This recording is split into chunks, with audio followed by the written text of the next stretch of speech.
New out of North Idaho, caught on camera. Two Coeur d'Alene City Council members parked in 15-minute parking spaces in front of City Hall for a meeting and overstayed their time. A resident says that's not fair, and one of those council members says he's right. Parking has become a hot-button issue in Coeur d'Alene since May, when the City Council voted to start charging for parking at some of the formerly free parking lots.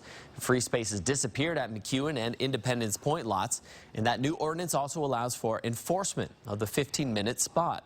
Our hot camera working for you. He talked to the council members and has more on what the parking picture is that has many in Coeur d'Alene concerned in the first place. Aaron, just to give you an example of some of those changes, this parking lot right here behind City Hall, free all day, City Hall tells me. Take a walk a couple hundred yards that way. The parking structure right next to McEwen Park, no longer free 2-hour parking. It's $1 an hour starting when you park, and that's part of what has people out here upset. And this video you're about to see might add fuel to that fire. So that's an ambush cam.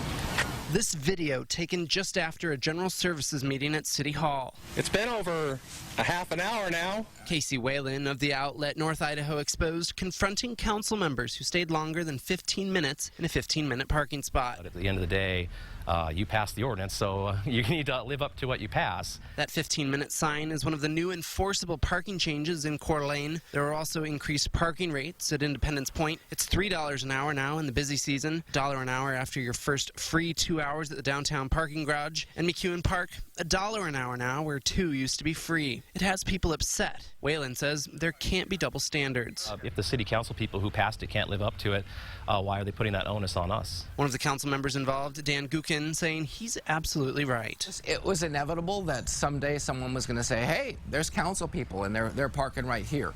We're not special. We shouldn't get any special privileges.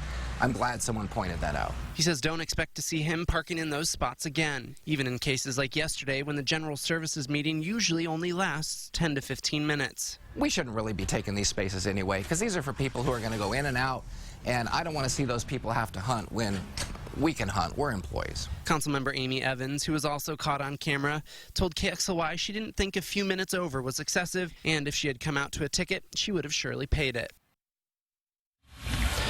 So what is enforcement on this lot? The city says they don't have a designated company to come around and enforce it like they do in other lots, and they say they don't plan to any time in the future. Things have been working out as is. If there is a problem, the police are going to be the ones that are called. They're the ones that are going to give the ticket. If you're concerned, you can call them, but the police do prioritize their response based on what else they're responding to. The parking lot here, again, free all day. Those 15-minute spots, they're relying on the honor system.